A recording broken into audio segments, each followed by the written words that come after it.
नमस्कार, मैं प्रभाकर द्विवेदी। आप देख रहे हैं फास्ट न्यूज इंडिया। खबर की शुरुआत करते हैं यूपी के प्रयागराज से। जी हां, कैसे रुकेगा कोरोना जब चलते रहेंगे लोग? जी बहुत बड़ी प्रश्न है ये, प्रशासन के सामने भी और लोगों के सामने भी। यूपी के प्रयागराज जिले के फाफामऊ शहर में जनता कर्फ्यू का पालन नहीं हो पा रहा है। लोग नहीं कर रहे हैं कर्फ्यू का पालन। पुलिस समझाने का प्रयास कर रही है पर नहीं मान रहे हैं लोग। ऐसे में कैसे रुकेगा कोरोना जब चलते रहेंगे लोग? देखें बड़गांव से सूरज पटेल की ये रिपोर्ट।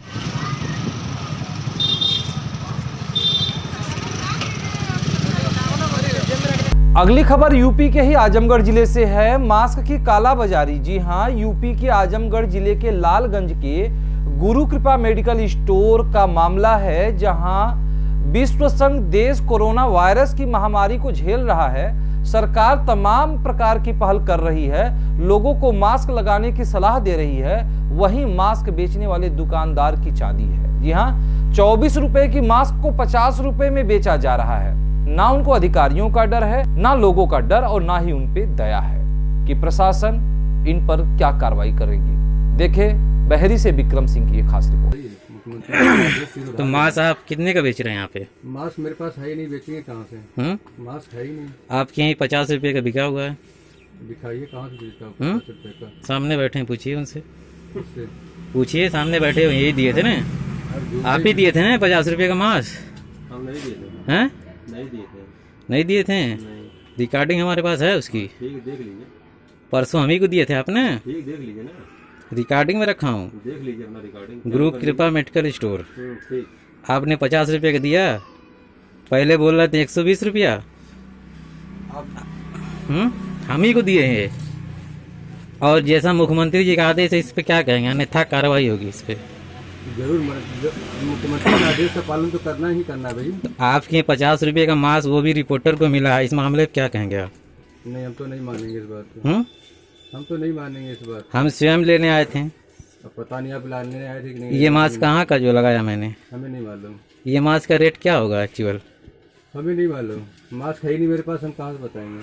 चलिए ठीक, मैं आपसे आपकी सीनियर अधिकारी। अगली खबर यूपी के फतेहपुर जिले से है। कोरोना वायरस पर सीएमओ का बड़ा सुझाव है। जी हां, यूपी के फतेहपुर सीएमओ डॉक्टर उमाकांत पांडे से रिपोर्टर ने कोरोना वायरस पर बचाव व सुझाव पर वार्ता की, जिस पर डॉक्टर उमाकांत पांडे ने बताया कि ज्यादा से ज्यादा समय लोग घर पर बिताएं, यदि बहुत ही जरूरी हो तभी घर से निकलें, अपने ही रुमाल का प्रयोग करें, कपड़े प्रतिदिन बदल कर पहने, छतों पर जाने के लिए बनी रेलिंग को हाथ से ना छुएं, कुंडी, दरवाजे या शटर को हाथ ना लगाएं, हाथ साबुन को से बार बार धोते रहें, किसी भी व्यक्ति से कम 1 मीटर की दूरी बनाए रखें। साथ ही यह भी बताया कि सबसे बड़ी बात यह है कि अभी तक फतेहपुर में कोई भी व्यक्ति कोरोना वायरस का पॉजिटिव नहीं मिला है। फतेहपुर के हर ब्लॉक स्तर पर टीम गठित कर दी गई है और सावधानी बरती जा रही है। सुरक्षा के बीच जांच की जा रही है। देखें असोथर से श्रवण कुमार तिवारी की एक खास। श्रवण कुमार तिवारी, आप देख रहे हैं इस समय कोरोना वायरस पूरे हिंदुस्तान को ही नहीं बल्कि संपूर्ण विश्व में एक महामारी की तरीके फैली हुई है और इसकी संक्रामकता से बचने के लिए आज फतेहपुर जनपद के सीएमओ कार्यालय में हम उपस्थित हैं और सम्मानित सीएमओ महोदय पदासीन हैं।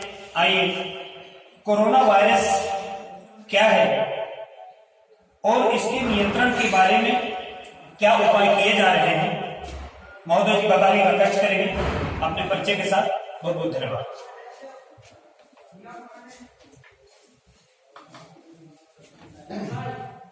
मैं डॉक्टर उमाकांत पांडे, मुख्य चिकित्सा अधिकारी फतेहपुर।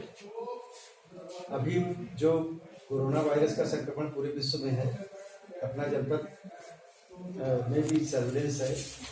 अपने जनपद में कोई केस तो नहीं है, लेकिन जो प्लान या जो स्ट्रेटजी राज्य सरकार या केंद्र सरकार के द्वारा है, उसको पूर्ण रूप से लागू किया जा रहा है। हमारे 2 ही महत्वपूर्ण बिंदु हैं, एक सोशल डिस्टेंसिंग है, दूसरा पर्सनल हाइजीन। इसी पे हम लोग ज़्यादा फोकस कर रहे हैं कि अगर हमारे जनपद में कोई भी इन्फेक्टेड व्यक्ति भी आए तो उससे इसके ट्रांसमिशन का खतरा ना हो। अपने जनपद में आज की तारीख तक 104 लोग आ चुके हैं, जिनको हमारी स्वास्थ्य टीम ने जाकर के होम क्वारंटाइन के माध्यम से उनके घर वालों को ट्रेनिंग दी है। जो फॉरेन ट्रेवलर्स हैं उनकी क्वारंटाइन की है, उनकी प्रतिदिन की सूचना हम ले रहे हैं। अगर वो सिम्टोमेटिक होंगे तो जनपद चिकित्सालय में 10 बेड का आइसोलेशन वार्ड बनाया गया है, वहाँ भर्ती करके हम उनकी जांच के लिए भेजेंगे और उनका इलाज करेंगे। उसके लिए एक अलग से एम्बुलेंस भी चिन्हित कर ली गई है। अभी हमारा मुख्य फोकस ये है कि जो विदेश से आ रहे हैं या जो संक्रमित होने की जिनकी संभावना है उनको 1 to 1 हम ट्रैक कर रहे हैं। दूसरा, जनपद वासियों से हम हमारे जो प्रचार तंत्र है या हमारी जो पहुंच है उनसे हम 2 चीज़ों पे मुख्य रूप से फोकस कर रहे हैं। एक तो व्यक्ति समूहों में ना निकलें, यदि उनके पास आवश्यक काम हो तो निकलें, नहीं तो अपने घर पे रहें। दूसरा यह है कि यदि उनको भीड़ भाड़ में निकलना ही पड़े, किसी ट्रेन स्टेशन या कहीं जाना भी पड़े, तो अपने मुंह और नाक को ढक करके निकले। साबुन से अपने हाथ को धोते रहें दिन में 3-4 बार। सामान्य प्रयोग की वस्तुएं जिनसे उनका लेना देना ना हो उसको ना छुएं। किसी सामान्य चीज़ का अर्थ ये है कि कोई कहीं किसी कार्यालय की रेलिंग है, कुंडी है, दरवाजा है या कॉमन प्लेटफॉर्म है, उसको अपने हाथ से ना छुएं।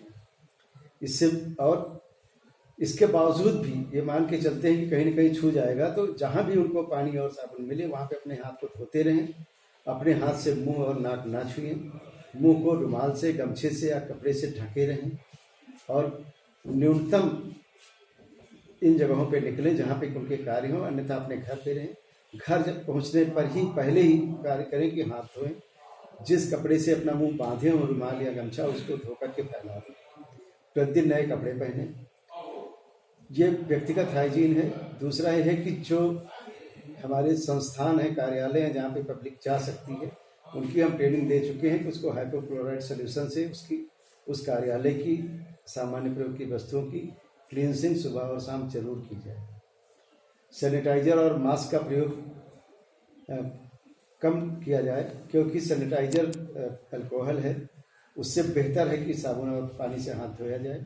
उस पर खर्च भी नहीं है, उसको आसानी से किया जा सकता है और पानी से एक हाथ धोने की आदत पड़ जाएगी तो आगे भी उनको भिन्न भिन्न स्वास्थ्य समस्याओं से सहायता मिलेगी। मास्क के विषय में ये कहना है कि मास्क को प्रयोग करके, वो सिंगल यूज मास्क है जिसको भी फेंकना पड़ता है और एक कॉस्टली है, उसका डिस्पोजल भी मुश्किल है कि उसको फेंकने से भी अन्य तरह की प्रदूषण की समस्याएं आती हैं। इसलिए अच्छा होगा कि अपनी रुमाल और अपने गमछे से, दुपट्टे से मुंह को ढक के रखा जाए और उसको प्रतिदिन साफ कर दिया जाए। तो पर्सनल हाइजीन में हैंड वॉश और फेस कवर है, और जहाँ पे वो रह रहे हैं उसकी हाइपोक्लोराइड सोल्यूशन से उस की फर्श है, हत्थे हैं, कुर्सी है, मेज टेबल टॉप है, कुंडी, दरवाजे, शौचालय, उसकी जो नल हैं, टोटियाँ हैं, जो सामान्य प्रयोग की वस्तुएं, उसको दिन में 1 बार घर में, कार्यालय में दिन में 2 बार अवश्य उसको धो। ये दो महत्वपूर्ण हैं। अगर हम सोशल डिस्टेंसिंग को रखते हैं और पर्सनल हाइजीन को मेंटेन करते हैं तो हम कोरोना वायरस के संक्रमण से 100% सुरक्षित रह सकते हैं। जी, प्राथमिक स्वास्थ्य केंद्रों के माध्यम से आपके स्वास्थ्य विभाग की टीम ग्रामीण अंचलों या शहरी अंचलों में किस प्रकार से वहां पहुंच रही है और संक्रामकता से बचाने का उपाय कर रही है? अभी हमारे पास जो विदेशी यात्रियों की सूचना आती है जो अपने जनपद के बाहर से आए हुए हैं या बाहर से कोई भी व्यक्ति आए, उनकी सूचना हमारे यहाँ प्रतिदिन के आधार पर राज्य सरकार के द्वारा आती है।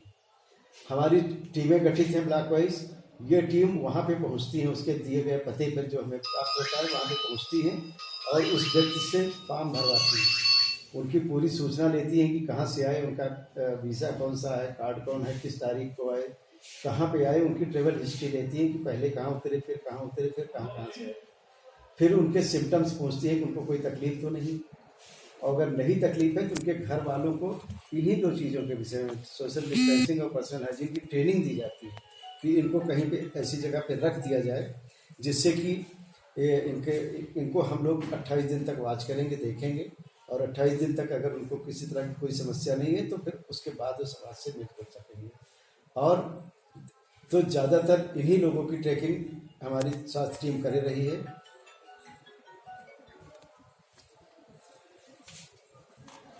इसके अलावा जो हमारी इसके पहले फेज में हम आज के 15 दिन पहले ही हम सोशल डिस्टेंसिंग और पर्सनल हाइजीन की ट्रेनिंग अपने एएनएम, आशा, आंगनबाड़ी के माध्यम से दे चुके हैं और वो अपने क्षेत्रों में इसका प्रचार प्रसार कर चुकी हैं। जी बहुत बहुत धन्यवाद। इसी के साथ श्रवण कुमार तिवारी, वास्तविक फतेहपुर, धन्यवाद, थैंक यू। यूपी के बरेली से कोरोना का कहर, डॉक्टर नदारत। जी हां, कोरोना का कहर जारी है लेकिन डॉक्टर भी नदारत हैं। यूपी के बरेली के बहेड़ी क्षेत्र के अंतर्गत भुड़िया कॉलोनी में चिकित्सा व्यवस्था ठप पड़ी हुई है। कोरोना के कहर से बचने के लिए सुविधाएं उपलब्ध कराना तो दूर, सरकारी हॉस्पिटल ही बंद पड़ा है। देखे बहेड़ी से विक्रम सिंह की ये रिपोर्ट। वो कोरोना वायरस के संक्रमण से लड़ रहा है और सरकार को चाहिए कि जितनी भी स्वास्थ्य सुविधाएं हैं वो उपलब्ध कराए, क्योंकि जितने भी प्राइवेट हॉस्पिटल या क्लिनिक हैं वहाँ पे क्या हो रहा है कि सैनिटाइजर और जो मास्क हैं उनकी कालाबाजारी हो रही है। अगर 10 रुपए की चीज़ है तो वो 50 रुपए में दी जा रही है। और सरकार को क्या चाहिए था कि जितने भी सरकारी हॉस्पिटल हैं उनमें इन सब चीज़ों को उपलब्ध कराती, ताकि जितनी भी पब्लिक है उनको रेट टू रेट ये चीज़ मिल जाती। लेकिन आप देख सकते हैं कि ये जो सरकारी हॉस्पिटल है ये बुढ़िया कॉलोनी में है, इसमें ताला लगा हुआ है, जबकि सरकार द्वारा ये निर्देश दिए गए थे कि कोई भी हॉस्पिटल या क्लिनिक जो है वो बंद नहीं रहेगा, वो जनता के लिए खुला रहेगा। तो ये सरकार के जो आदेश हैं या जो उनके नियम हैं उनका उल्लंघन किया जा रहा है। सरकार को इस ओर ध्यान देना चाहिए और इस ओर भी ध्यान देना चाहिए कि यहाँ पे सैनिटाइजर और मास्क उपलब्ध कराएं। यहाँ पे जो डॉक्टर हैं उनसे बात की गई थी कि आप लोग यहाँ पे मास्क और सैनिटाइजर क्यों नहीं दे रहे हैं, तो वो ये कह रहे थे कि हमें उपलब्ध ही नहीं कराए गए हैं, तो हम अपने पास से थोड़ी दे सकते हैं। तो सरकार को ये चाहिए कि जितने भी सामुदायिक स्वास्थ्य केंद्र हैं उनमें इन सब चीज़ों को उपलब्ध कराएं, ताकि जो पब्लिक है इन सब चीज़ों का उपयोग कर सके और कोरोना वायरस से लड़ने के लिए अपना योगदान दे सके। क्योंकि इसकी कोई भी दवाई तो ऐसी बनी नहीं है कि जिससे ये सही हो सके, लेकिन क्या है कि जितनी बचाव कर लेंगे वही इसकी दवाई है।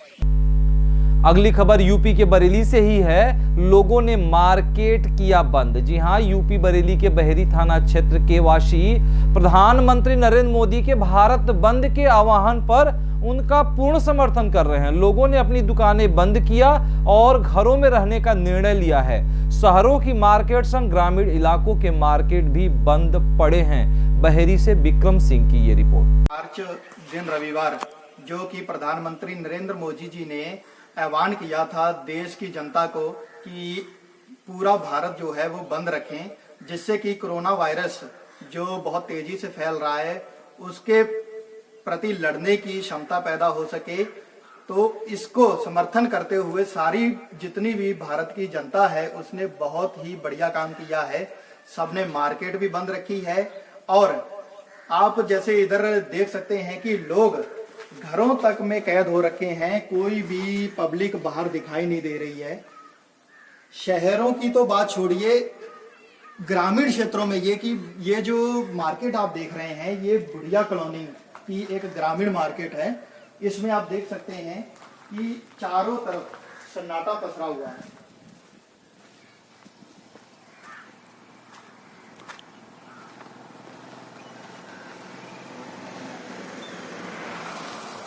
तो आप देख रहे हैं